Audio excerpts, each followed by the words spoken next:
បាទសួស្តីបងប្អូនអរគ្នាស្វាគមន៍ជាថ្មីមកកាន់ Channel សមាគម YouTube កម្ពុជាបាទក្នុងវីដេអូនេះខ្ញុំនឹងបង្ហាញពាក់ព័ន្ធនឹងការស្នើសុំរបស់សមាជិក YouTube កម្ពុជាមុននឹងចូលគេងបាទឥឡូវម៉ោង 10 12 នាទីហើយអញ្ចឹងខ្ញុំសូមបង្ហាញពាក់ព័ន្ធនឹង playlist របស់សមាគម YouTube កម្ពុជាបន្តិចដើម្បីបងប្អូនងាយស្រួលបាទនៅពេលបច្ចុប្បន្នគឺខ្ញុំបានបង្កើតនៅពាក់ព័ន្ធនឹងការរៀនរត់លុយតាមទូរស័ព្ទមួយ playlist ទៀតបច្ចុប្បន្នគឺមាន16វីដេអូដែលតាក់ទងនឹងទូរស័ព្ទហើយពាក់ព័ន្ធនឹង computer បងប្អូនអាចមើល playlist ផ្សេងជាមួយនឹងការបង្កើត channel ដូចគ្នាហើយជាមួយនឹងការមាន two step មានអីចឹងណាបងប្អូនអាចចូលទៅកាន់ playlist ប៉ុន្តែខ្ញុំសូមបញ្ជាក់ពាក់ព័ន្ធនឹងរបៀបរកលុយ YouTube តាមទូរស័ព្ទដៃគឺមានបង្ហាញហើយពាក់ព័ន្ធនឹងការធ្វើ channel តាមទូរស័ព្ទដៃបាទហើយនៅថ្ងៃនេះគឺ channel សមាគម YouTube កម្ពុជាបានរហូតដល់ 3918 ម៉ោងគឺខ្វះតែប្រហែលម៉ោងទៀតទេគ្រប់ 4000 ម៉ោងហើយក៏សូមអរគុណដល់បងប្អូនដែលជួយគាំទ្រនិងរៀនទាំងអស់គ្នាណាឥឡូវនេះគឺជិតគ្រប់ 4000 ម៉ោងហើយខ្ញុំមិនបានចុច notification ទេអញ្ចឹងយើងនឹងរងចាំធ្វើការ apply ទាំងអស់គ្នាបាទប៉ុន្តែថ្ងៃនេះខ្ញុំសូមបង្ហាញពាក់ព័ន្ធនឹង channel មួយដែលបងប្អូនគ្នាឃើញនេះគឺជា channel ដែលកំពុងតែត្រៀមនឹងធ្វើការបើករកលុយប៉ុន្តែមុននឹងចូលដល់ channel នោះខ្ញុំសូមបង្ហាញពាក់ព័ន្ធនឹងគោលការណ៍ YouTube បន្តិចបាទនេះបើសិនជាបងប្អូនងាកមកកន្លែងនេះមានថាបងប្អូនដែលបង្កើតតាំងពីឆ្នាំចាស់2017 18 19មក2015 16អញ្ចឹងអូខេមុននិយាយទៅក្រោយ2020សំទោសមុន2020អញ្ចឹងបងប្អូនតែងតែបង្កើត channel ហើយបងប្អូននេះចុចទាំងអស់គ្នាតែម្ដងទាំងខ្ញុំនិងគេចុចដូចគ្នាបាទចំណងហ្នឹងគឺចុចដឹងតែចុចតែម្ដងបង្កើតពឹបចុច plate ហើយមកដល់ពេលនេះ2ឆ្នាំជាង channel របស់ខ្ញុំណាអូខេនេះវាមិនទាន់គ្រប់ម៉ោងទេប៉ុន្តែខ្ញុំបានចុច notification សូមបញ្ជាក់ឡើងវិញកាលណាបងប្អូនចុច like ហ្នឹងណានៅពេលដែលបាន 4000 ម៉ោងណាវានឹងត្រឡប់មកថយបែបនេះវិញបាទវានឹងថយបែបនេះវិញអូខេនេះនៅពេលដែលយើងគ្រប់ 4000 ម៉ោងនៅពេលដែលយើងដល់ថ្ងៃស្នើសុំវានឹងធ្វើការឲ្យបងប្អូននេះថយមកនេះវិញណាថយយើង apply មកវិញហើយករណីខ្លះបើសិនជាបងប្អូនភ្ជាប់ជាមួយ absent រួចហើយវារុញទៅ automatic តែម្ដងស្នើ automatic ណាប៉ុន្តែបងប្អូនដែលមិនទាន់បានភ្ជាប់ absent ប៉ុន្តែបានចុច notification នឹងមុនអញ្ចឹងយើងត្រូវតែចេញបែបនេះដើម្បីឲ្យវា apply ម្ដងទៀត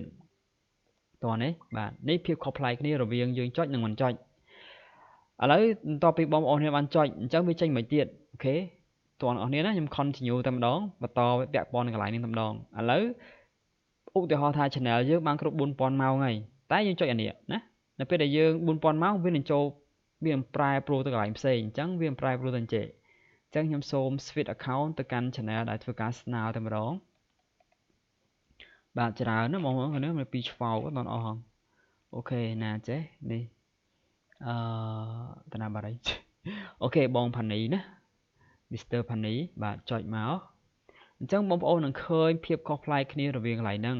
អញ្ចឹងឥឡូវ channel គាត់គ្រប់គោលការណ៍អស់ហើយឥឡូវយើងមើលវីដេអូតើមាន copyright claim ឬ copyright អត់ណា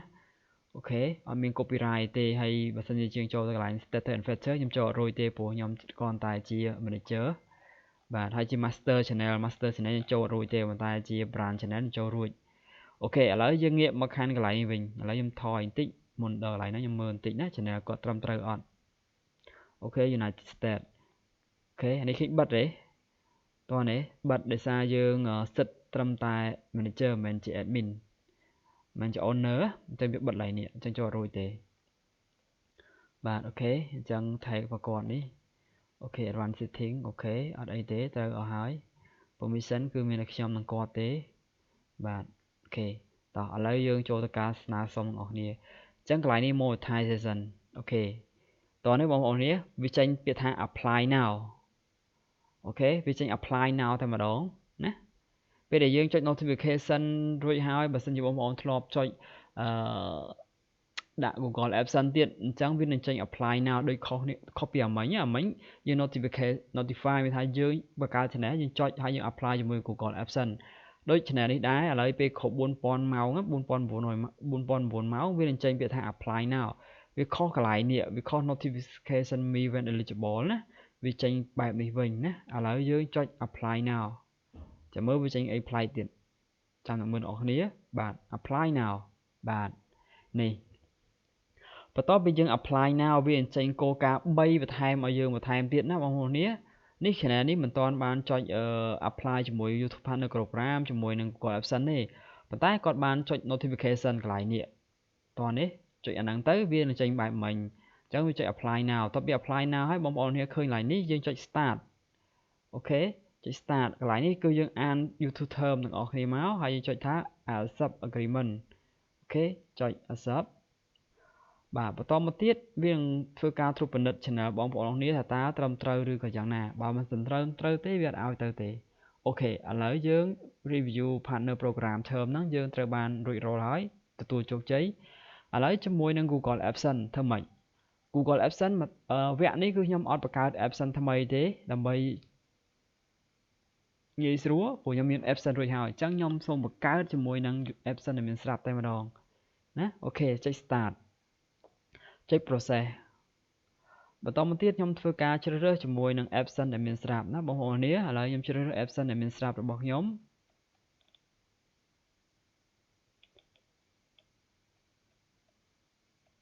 អូខេច្រើនពេកឥឡូវបាត់ហើយអូខេឥឡូវខ្ញុំសូម slash តិចខ្ញុំសូមដាក់ password email សិនបាទឥឡូវតោះបើយើងដាក់ email និង password ហើយយើងចុច next ណាបងប្អូននេះបាទចុច next តមកទៀតវានឹងចុច verify ជាមួយនឹងលេខទូរស័ព្ទយើងនៅទូរស័ព្ទយើងប្រើបងប្អូននេះណាបើអត់ចុចទេយកដូចទេឥឡូវអាចទៅ step ហើយអូខេបាទអញ្ចឹងមកហើយខ្ញុំចុចណាអូខេ try again បាទអូខេ approve បាទរួចរាល់បាទអញ្ចឹងខ្ញុំជាម្ចាស់នៅលើ email ហ្នឹងអញ្ចឹងវាត្រូវទាមទារជាមួយនឹង security two step អូខេឥឡូវចូលដល់កន្លែងហ្នឹងហើយយើងចុចថា start ណាបងប្អូននេះចុច process ហើយយើងចុចជាមួយនឹង email ហ្នឹងតែម្ដងណាបាទដាក់ password ចូលហើយចុច next អូខេចុចម្ដងទៀត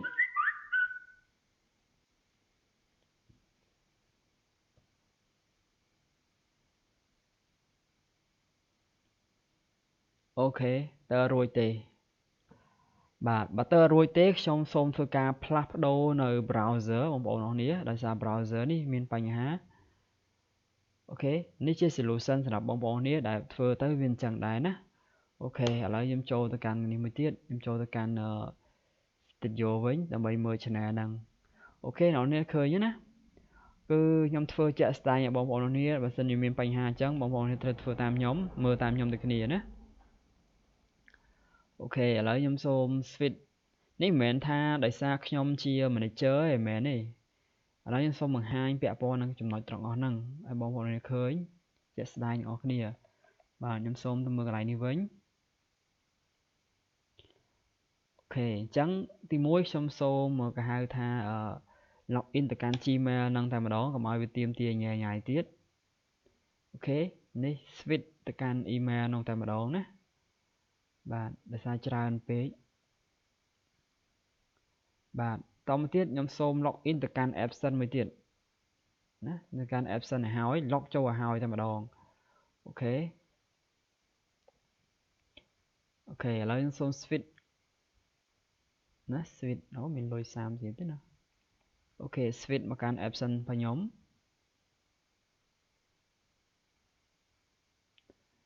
បាទអូខេឥឡូវ switch មកហើយ AdSense នឹងជាមួយនឹង email ហើយជាមួយនឹង channel ណាឥឡូវចូលទៅកាន់ម្ដងទៀតចូលទៅកាន់កន្លែងនេះចុច start ជាមួយនឹង Google AdSense ហើយខ្ញុំចុច process បាទហើយយើងចុចជ្រើសរើសជាមួយនឹង email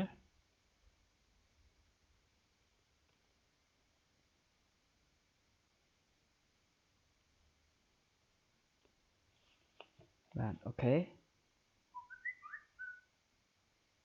វាទៅការ two step ណា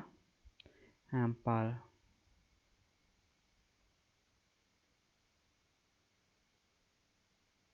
អូខេអត់កើតទេអូខេដែលអាសាអត់កើតអញ្ចឹងខ្ញុំសូមធ្វើការផ្លាស់ប្ដូរ browser ប៉ុន្តែខ្ញុំត្រូវការផ្ទេរ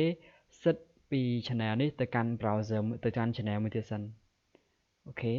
ដោយសារបើសិនខ្ញុំចូល browser មួយទៀតខ្ញុំ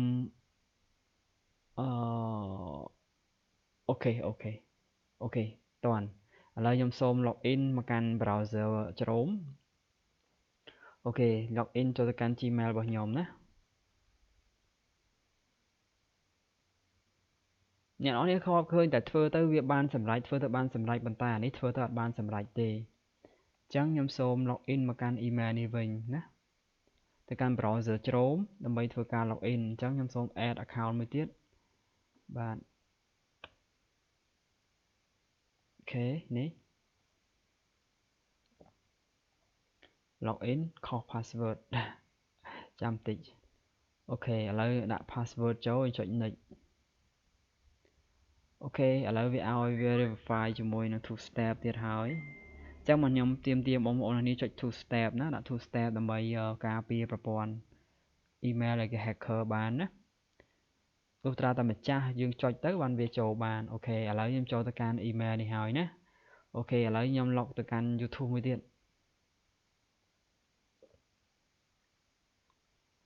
ករណីខ្លះវាដោយសារ browser Chrome ឥឡូវខ្ញុំប្រើជាមួយ Firefox អូខេឥឡូវជាអានេះផងខ្ញុំទេខ្ញុំសូម switch ទៅកាន់ channel មួយទៀតណា email ផ្សេង channel ផ្សេងអូខេណាចេះច្រើនណាស់ដែរអូខេនេះចូលមកកាន់ channel PHANY នេះតែម្ដងមក direct ទៅដល់ហ្នឹងហ្មងបាទអូខេហើយយើងចូលទៅកាន់ monetization យើងចុច start ចុច process តោះនេះចុច yes អូខេចុច17ណា security two step 17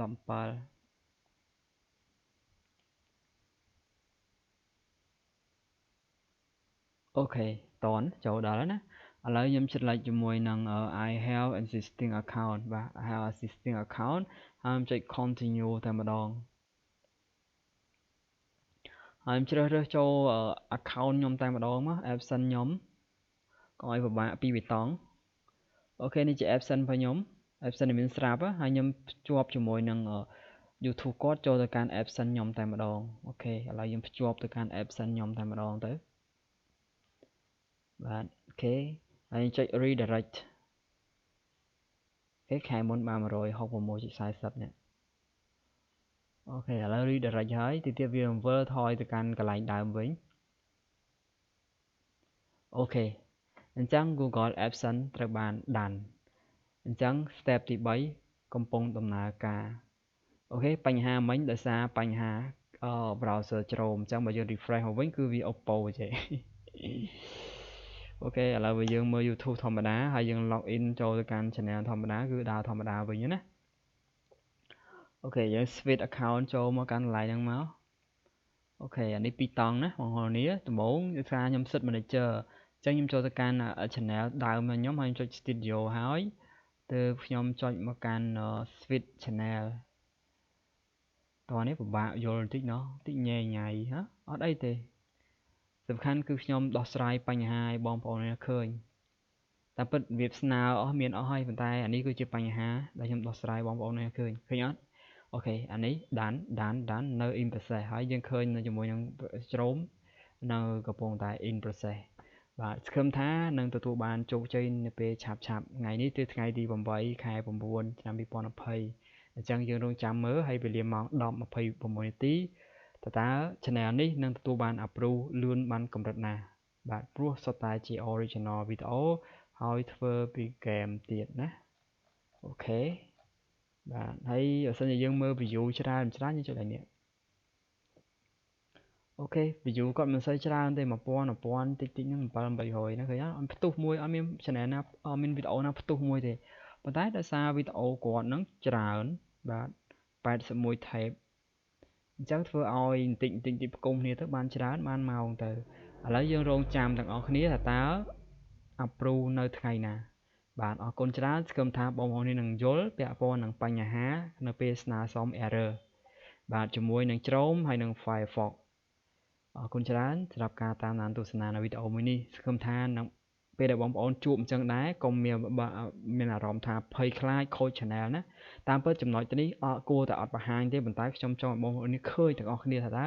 វាបញ្ហាដោយសារអ្វីទើបបានជីចុចមិនទៅឥឡូវបងប្អូនដឹងហើយមកពី browser អូខេបាទអរគុណបាយបាយបើពេញចិត្តខ្ញុំសូម click like click subscribe click comment click share ឬក៏អាចចុះឈ្មោះរៀនជាមួយខ្ញុំក៏បានបើសិនជាពេញចិត្តនៅសមត្ថភាពដែលខ្ញុំបានបង្ហាញអរគុណ